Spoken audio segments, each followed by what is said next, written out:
Saviez-vous que certains signes de démence peuvent apparaître un an avant même le diagnostic officiel? C'est souvent cela qui surprend le plus. Pas la perte de mémoire qui vient plus tard. Mais ces petits changements, discrets, qui s'installent bien plus tôt, et que l'on remarque à peine. Ces signes sont subtils, faciles à ignorer, et souvent confondus avec le simple fait de vieillir. Mais en réalité, ils en disent long. Et les reconnaître maintenant peut faire toute la différence plus tard. Dans cette vidéo, on va explorer 5 signaux d'alerte précoce qui peuvent apparaître un an avant l'arrivée d'une démence. Ils ne sont ni spectaculaires, ni évidents. Mais ils sont significatifs. De petits changements de comportement, des décisions étranges, des attitudes qui ne ressemblent pas à la personne. Tout cela peut être un message que le corps envoie. Et plus on le repère tôt, mieux on peut agir. L'objectif ici n'est pas de vous inquiéter. L'objectif, c'est de vous préparer. Pour que vous puissiez reprendre le contrôle de votre santé et mieux accompagner ceux que vous aimez. Restez bien jusqu'à la fin, car vous allez non seulement comprendre ces signes plus clairement, mais aussi repartir avec des conseils concrets, qui peuvent vraiment faire la différence pour vivre plus longtemps, et plus librement. Et si vous êtes nouveau sur cette chaîne, je vous invite à vous abonner et à activer la cloche. Ici, chaque vidéo est faite pour vous aider à rester informé, serein et confiant dans votre quotidien. Allons-y. Signe numéro 1. Des oublis discrets dans les tâches du quotidien. L'un des premiers signes qui passe souvent inaperçu, c'est une légère modification de la mémoire.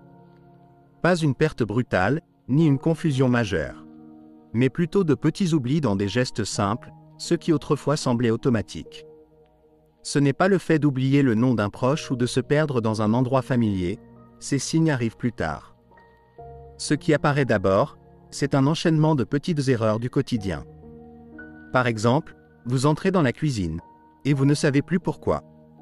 Vous cherchez vos lunettes alors qu'elles sont à leur place habituelle.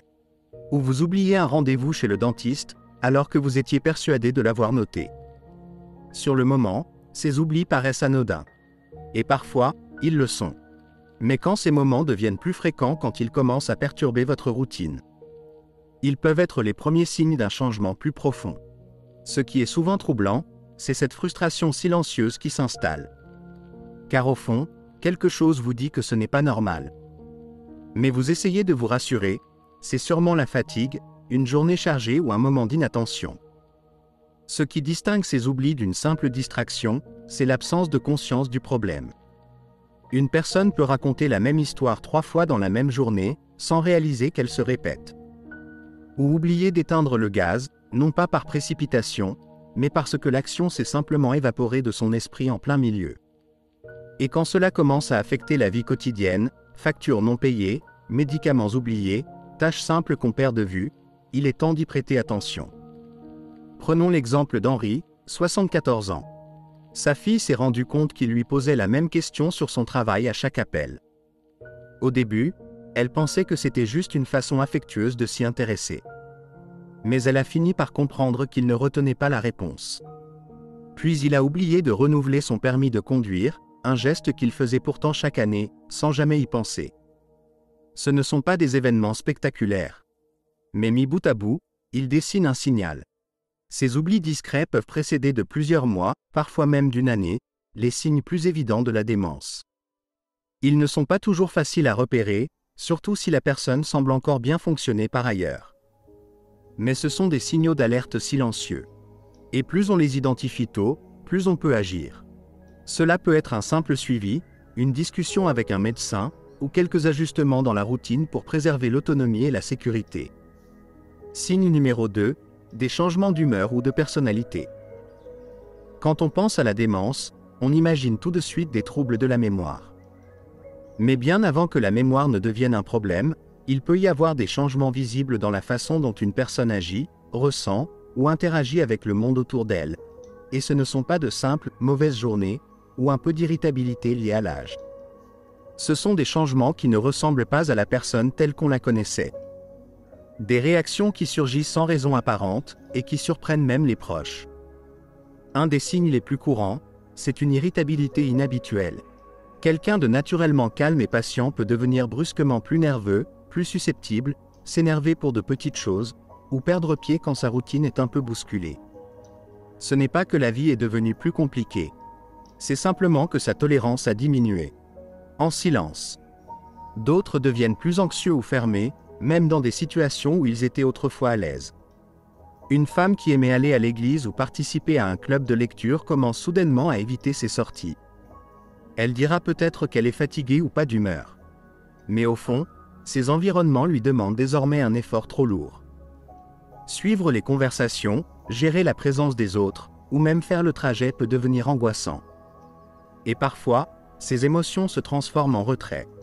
La personne semble éteinte, moins présente, moins intéressée. Elle abandonne peu à peu ses passe-temps, ne cherche plus à participer aux échanges. Ce n'est pas forcément une dépression. C'est souvent une forme de détachement discret, difficile à expliquer, mais bien réel. Ce qui rend ces changements inquiétants, c'est qu'ils surviennent sans cause évidente. Pas de deuil, pas de maladie, pas d'événement déclencheur.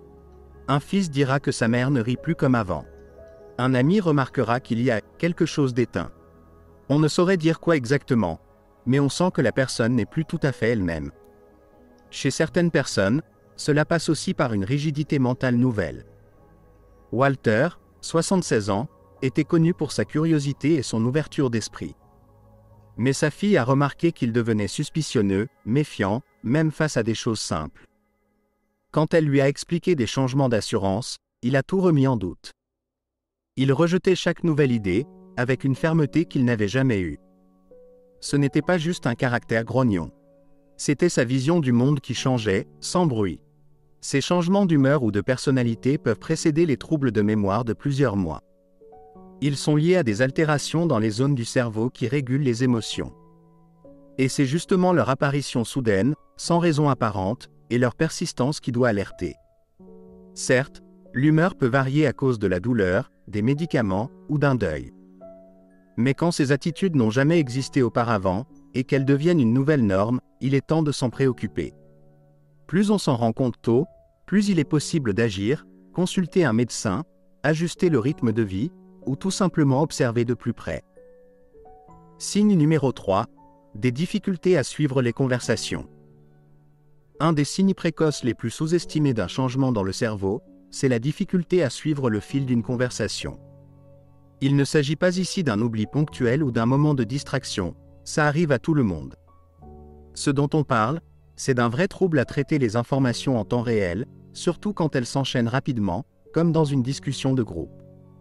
Pour beaucoup de seniors, cette sensation est très frustrante. Comme si les mots arrivaient trop vite. Comme si le sens de la conversation glissait entre les doigts, malgré toute l'attention qu'ils y mettent. La personne demande alors qu'on répète. Non pas parce qu'elle entend mal, mais parce que le cerveau a du mal à suivre le rythme. Elle perd le fil de ce qui vient d'être dit. Elle rate des détails importants, même si elle semblait attentive. Parfois, elle répond à côté, sans que ce soit par manque d'intérêt. C'est simplement que le contexte ne s'est pas complètement construit dans son esprit. Signe numéro 4. Une perte d'intérêt pour les activités qu'on aimait. Quand une personne commence à se retirer discrètement des loisirs, des habitudes ou des centres d'intérêt qui lui apportaient autrefois du plaisir, cela peut être l'un des signes les plus clairs et les plus préoccupants qu'un changement s'opère en profondeur. Ce genre de désintérêt ne s'installe pas du jour au lendemain. Il s'infiltre doucement, parfois si subtilement que même les proches ne s'en rendent pas compte tout de suite. Paul, 78 ans, adorait jardiner. Chaque printemps, il planifiait l'aménagement de son potager, allait chercher ses plants de tomates et passait des heures à soigner sa terre. Mais un jour, sa fille a remarqué que le jardin était resté vide. Quand elle lui a demandé pourquoi, il a simplement répondu qu'il n'avait pas eu le temps. L'année suivante, les outils sont restés au fond du cabanon. Pas de tomates, pas de laitue, juste des mauvaises herbes là où, autrefois, il y avait de la patience et de la fierté. Ce genre de retrait n'est pas seulement dû à la fatigue ou à l'ennui. Il peut traduire un changement dans le cerveau, une perte progressive de la motivation naturelle à rechercher le plaisir, la satisfaction ou le sens. Dans beaucoup de cas précoces de démence, ce n'est pas une question de paresse ou de changement d'humeur. C'est un détachement discret d'activités qui autrefois donnait de l'énergie ou de la joie. Et ce qui rend ce signe difficile à repérer, c'est qu'il ne s'accompagne pas toujours de tristesse. La personne peut rester polie, agréable, même souriante. Mais l'élan intérieur, celui qui l'a poussée à agir, à participer, à proposer des idées, semble s'éteindre peu à peu. Elle ne planifie plus rien. Elle ne lance plus de nouveaux projets. Elle décline des invitations qu'elle acceptait pourtant sans hésiter. Parfois, cela se voit aussi dans l'apparence. Quelqu'un qui faisait attention à ses vêtements, à sa coiffure ou à sa maison, commence à négliger ces détails. Le courrier s'empile. Les factures restent fermées. Les appels ne sont plus retournés. Ce n'est pas qu'elle ne peut pas faire ces choses. C'est qu'elle n'en ressent plus l'envie. Même lire le journal ou regarder la télévision devient un effort. Elle s'assoit devant l'écran, mais ne suit pas ce qui s'y passe. Les livres restent ouverts à la même page. Les magazines s'entassent. Et quand on lui demande ce qu'elle a fait ces derniers jours, la réponse devient floue. Pas grand-chose. Je me repose. Cette forme d'apathie est parfois confondue avec le vieillissement normal. Car oui, on ralentit tous avec l'âge. Mais il y a une grande différence entre ralentir et se déconnecter. Ralentir, c'est ajuster son rythme. Se déconnecter, c'est perdre l'élan émotionnel, le lien avec ce qui nous anime. Et il y a aussi une autre réalité. Parfois, cette mise à distance est une forme de protection. Quand une personne commence à remarquer qu'elle oublie des détails, qu'elle a du mal à suivre les échanges ou les activités, elle peut se retirer d'elle-même pour ne pas se sentir jugée ou dépassée. Elle évite alors les situations où ses difficultés pourraient être visibles. Et elle s'éloigne doucement, sans faire de bruit. Dans ces moments-là, la pression ne sert à rien. La forcer à reprendre ses habitudes ne règle pas le fond du problème. Ce qu'il faut, c'est de la douceur, de la présence et de l'écoute. Un simple échange, bienveillant et sans jugement, peut ouvrir une porte et permettre de comprendre ce qui se passe, pour ensuite agir avec justesse. Signe numéro 5. Des difficultés inhabituelles à s'orienter dans des lieux familiers. Quand une personne commence à se perdre dans des endroits qu'elle connaît depuis toujours, ce n'est souvent pas un simple oubli passager. L'un des signes les plus discrets, mais aussi les plus inquiétants, d'un début de démence, c'est justement la perte progressive du sens de l'orientation. Et ce qui le rend difficile à repérer, c'est qu'il n'apparaît pas d'un coup. Il s'installe petit à petit, à travers de petits épisodes troublants qui deviennent de plus en plus fréquents. Prenons l'exemple de François, 82 ans. Chaque dimanche, il conduisait jusqu'à la même petite église, à seulement 10 minutes de chez lui. Mais un matin, il rate un virage. Il tourne plusieurs fois autour du quartier, sans comprendre pourquoi le trajet ne lui semble plus familier. Il finit par y arriver. Mais complètement déstabilisé, sans savoir ce qui l'a désorienté. Un mois plus tard, il appelle sa fille en plein après-midi. Il est à peine à 1 kilomètre de la maison, mais il ne sait plus dans quelle direction aller. Et ces situations ne concernent pas toujours de grands trajets. Parfois, cela commence à la maison. La personne ne sait plus où sont rangés les couverts. Elle hésite dans le couloir. Elle confond la porte de la salle de bain avec celle de la chambre. Ce n'est pas qu'elle oublie une chose précise. C'est comme si sa carte mentale s'effaçait. Un lieu familier devient soudain étranger. Et cela ne suit aucun schéma logique. Un jour, tout va bien. Le lendemain, elle ne retrouve plus le chemin du supermarché qu'elle fréquente depuis 20 ans. Alors, elle commence à éviter de sortir seule. Où elle dépend de plus en plus des autres pour se repérer. Parfois même, elle renonce à conduire, non pas par manque de capacité physique, mais parce que la confiance en sa capacité à s'orienter s'est envolée. Ce changement n'a rien à voir avec une négligence ou une distraction. Il est lié à une altération de la perception de l'espace dans le cerveau. Quand une personne oublie des repères visuels, ne reconnaît plus des rues connues, ou prend des détours étranges pour aller dans des lieux habituels, cela reflète un trouble cognitif plus profond. La personne s'accroche à votre bras, semble perdue, regarde autour d'elle sans vraiment comprendre où elle est. Même à l'intérieur, cela peut se manifester. Dans un restaurant qu'elle connaît, elle ne retrouve plus le chemin des toilettes. Elle hésite, fait demi-tour, se sent mal à l'aise. Ces moments peuvent ébranler sa confiance. Et peu à peu, l'anxiété prend le dessus. Elle commence à éviter les sorties, non pas par manque d'envie, mais par peur de se perdre. Par peur de ne pas retrouver son chemin. Ce qui rend ce signe encore plus difficile à détecter, c'est que la personne fait souvent tout pour le cacher. Elle utilise le GPS sur son téléphone. Elles trouvent des excuses vagues, le trafic, un détour, un contretemps. Et comme elles fonctionnent bien dans d'autres domaines, les proches ne se rendent compte de rien jusqu'au jour où le schéma devient trop évident. Quand on commence à voir ces signes, hésitation à se déplacer, confusion dans des lieux connus, besoin d'aide pour s'orienter, il est temps de prêter attention. Car ce n'est pas seulement un problème de mémoire. C'est un signe que le cerveau a de plus en plus de mal à gérer l'espace, le mouvement et la perception de son environnement. C'est un moment où la personne a besoin de soutien, d'écoute et peut-être d'un avis médical. Ce n'est pas une raison de paniquer, mais c'est une raison d'être présent, de surveiller avec bienveillance et de réfléchir à comment l'aider à rester autonome, en sécurité et sereine, le plus longtemps possible. Réflexion finale. En repensant aux 5 signes subtils qui peuvent apparaître un an avant une démence, il est essentiel de garder une chose en tête. La prise de conscience est la première étape pour se préparer. Ces petits changements, qu'il s'agisse d'une irritabilité soudaine, d'un retrait progressif des activités, de difficultés dans les tâches simples, de troubles du langage ou d'une désorientation dans des lieux familiers, ne sont pas simplement liés à l'âge. Ce sont des signaux discrets envoyés par le cerveau, qui appellent à l'attention, aux soins, et parfois à une aide extérieure. Qu'est-ce qui vous a le plus marqué aujourd'hui ? Peut-être avez-vous reconnu un schéma chez une personne que vous aimez. Ou peut-être avez-vous ressenti une hésitation en pensant à vous-même. Et c'est une bonne chose. Parce que remarquer ces petites choses peut faire une grande différence. En repérant les signes précocement, on laisse de la place à la compréhension, au soutien avant que la confusion ne s'installe, avant que la frustration ne grandisse. Ce sujet, au fond, touche à quelque chose de profondément humain. Il nous rappelle que la vie est fragile, et que la manière dont nous traitons les autres, surtout ceux qui commencent à lutter, en dit long sur notre capacité à faire preuve de bonté.